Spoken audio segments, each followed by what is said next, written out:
I wonder if we understand the meaning of innocence or not. Innocence is a quality which is innate, which cannot be forced, which cannot be trained into. It's just a quality, innate quality within a human being. When he becomes Sri Ganesha's disciple, he becomes an innocent person. Maybe you say that innocent persons are attacked by the cunning, by the aggressive. But innocence is such a great thing that it cannot be destroyed. It is the quality of the spirit. Innocence is the quality of the spirit. And when the spirit within you is awakened, you get the power of innocence by which you overcome all that is negative, all that is wrong, all that is detrimental to your growth, spiritual understanding. So to be innocent is not possible. You have to be innocent in the sense that you are innately innocent. This happens after Sahaja Yoga, after realization. And your power to fight all these wrong, negative feelings within you and without are absolutely supported, protected by the mother of Sri Ganesh.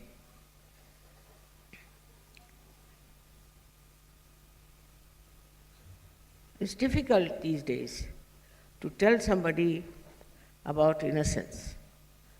But you know the life of Christ. He was an innocent innocence. He didn't know what sort of people he was around. He thought they were all innocent. And so he was talking to them in a manner that nobody who was cunning would have done that. Because cunning always understands the cunning of others. And he said things which may not have been understood by people. But whatever he said had the vibrations of innocence. That should have put all these people in a proper sense, in a proper relationship with him. But somehow that was not the time perhaps for them to be realized souls. So the innocence of Ganesha was not that we should say defeated, but was very much created an atmosphere of such sanctity and beauty that you can see in the life of Christ. I'm happy you all have heard about your marriages. Why the marriage? What is the need to have a marriage? After all, these days people are living without marriage. But marriage means the sanctity of marriage. Sanctity of your physical, mental and emotional integration. If you do not have the sanctity and you live with a person, then it is not perfect. The children you will produce will not be all right. That's why the marriage is necessary. And as you know, Christ went to attend a wedding. Why did he pay so much attention to a wedding? Because that sanctifies your relationships with each other. Anything is all right, but relationship between husband and wife have to be sanctified. Otherwise, the children you produce could turn out to be anything. They may be robbers, they may be cheats, they may be liars, they may be very, very cruel people if there's no sanctity about the marriage. That's why he went to sanctify the marriage institution. But it's absolutely wrong and nonsense that he created alcohol. What he did was to change the water into the taste of grape juice. Alcohol is called as grape juice in Hebrew language. I mean, you can say it is not called, but wine means alcohol as well as grape juice. But it cannot be, because instantly you cannot create alcohol. Alcohol takes time. It has to rot and rot and rot. Then it becomes an alcohol. But if Christ has made it in such a surge manner spontaneously, how can it be an alcohol that intoxicates? So many people, especially in Christian religion, believe that Christ sanctified wine, which is absolutely wrong. He never sanctified alcohol. He changed the grape juice into wine taste. The other day I happened to meet a person, as you know him, Romana Bhattacharya. And he said, "Mother, you give me realization." I said, "All right, get me some water." Brought some water, I put my fingers into it, and then he tested and said, "Mother, it tastes like wine." I said, "That's it. That's what Christ has done."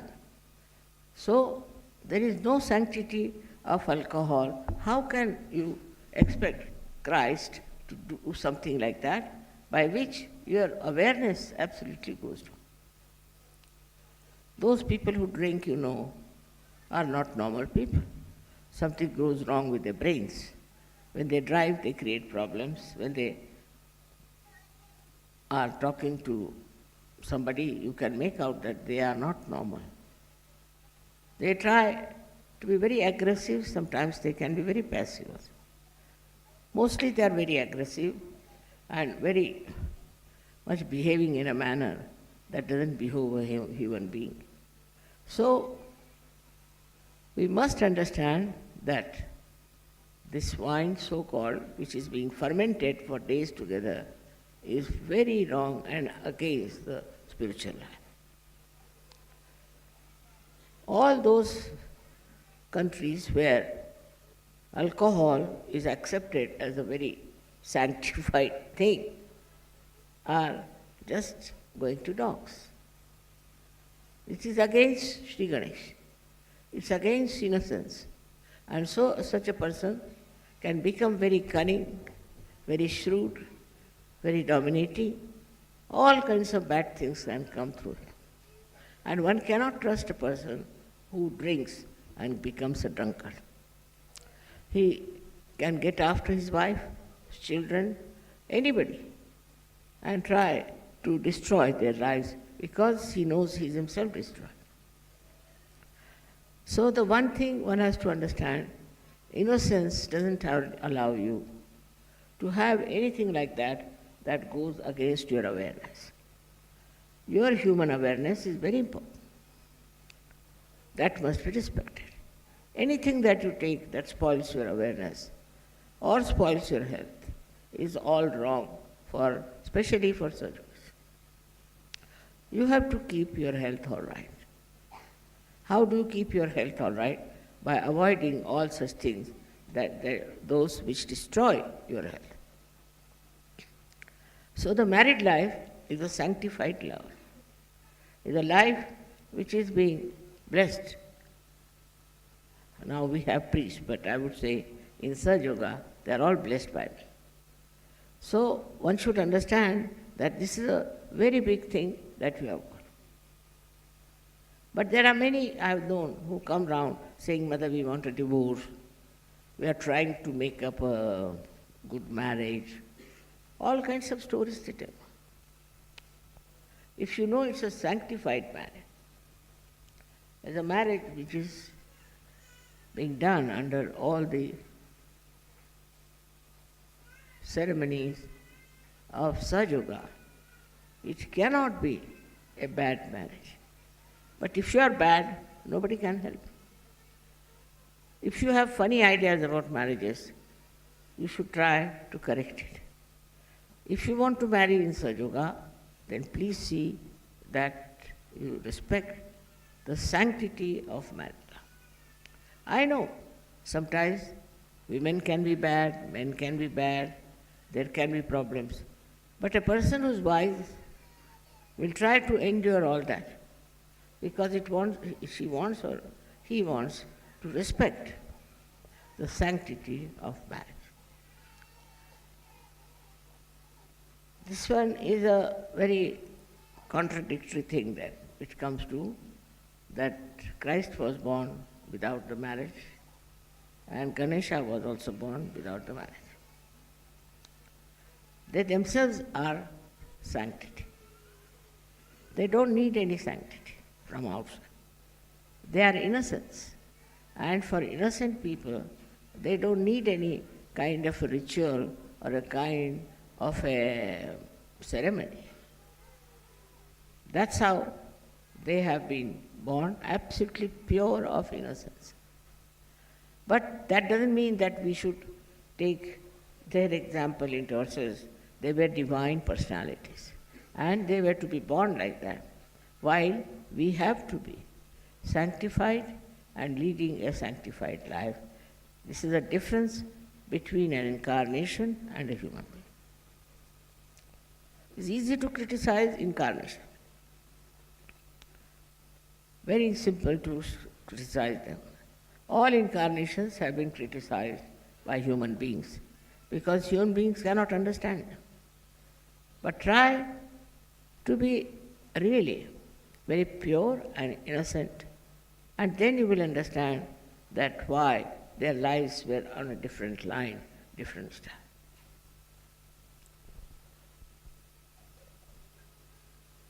Now if you say we can develop innocence, mother, you cannot. Which is the way to become innocent? In Sahaja, we have a proper method how we can become innocent. It happens through our thoughtless awareness. If you are in the state of thoughtless awareness, then what happens? You do not react. You do not get involved into wrong things.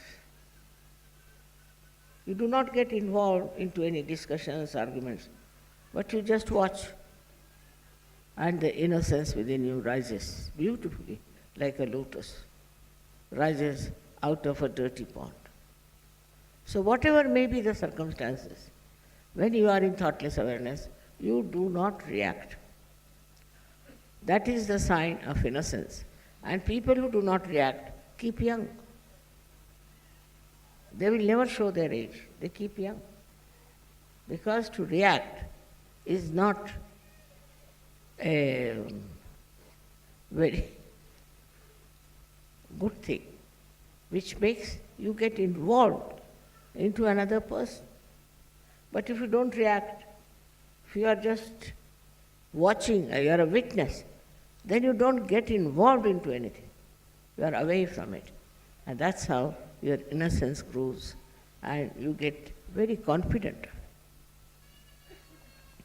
I've read a story about a Chinese king who went to a saint and asked him that he wants some boon from him. What? He said, I want my son to be developed into a person who can face all kinds of people. Whatever people may do, he should be able to face them. He said, all right, you leave your son with me. So when the argument started, when the fighting started, his son was just standing straight, watching everything in thoughtless awareness. So everybody from the arena went back. They all went away. And they couldn't stand the innocence of this boy who was very young. And the king was surprised how his son could face all of them, all their arguments, all their aggression, and all kind of horrible things they said to him. If anybody says anything to you, you should just be innocent. At that time, your power of innocence will show that this person who is trying to dominate you, to trouble you, is very much in the wrong. And the person himself might realize that I am doing all these things, and this fellow, the one on whom I am trying to dominate, is not taking any note of it. So he feels very weak. He thinks he has no power to dominate a person. So this is, we have now, as Sajogis, we can get into thoughtless awareness. Try to reduce your reaction to anything. People have such funny ideas about themselves that they react. Now, for example, somebody showed me those carpets. I started watching. I was very happy. And they told me all the Swajoginis have made this with their hands so beautifully. It was really so joyful to know that they have done it. But if I was a very normal person, I would have said, oh my God, what a color, what a thing, and like that. So whatever they have done, I can't even enjoy that. One thing is the enjoyment is lost. For a child, enjoyment is complete. Whatever he says, he makes joy. Joyful thing out of it. You look at children. I've seen children, they find anything, they make a toy out of it. The other day we had gone to Genoa, and I saw there were big blockades kept there. Some children came from somewhere, they just climbed on that and made horses out of them, and were enjoying them. You see, they find anything, any space, they make a joyful thing for them, a play for them. For them, life is also a play, just a thing of enjoyment. And they make you also enjoy everything. If you are not in a good mood, they'll come and behave in such a manner that you'll have to come round and become a very simple, natural person. So to see a simple, natural person, we always say, they are like children. Means they do not understand the cunning. They do not understand the stupidity of the people, and they live in their own world of innocence. In the same way, all the Sahajogis have to develop that aura around them.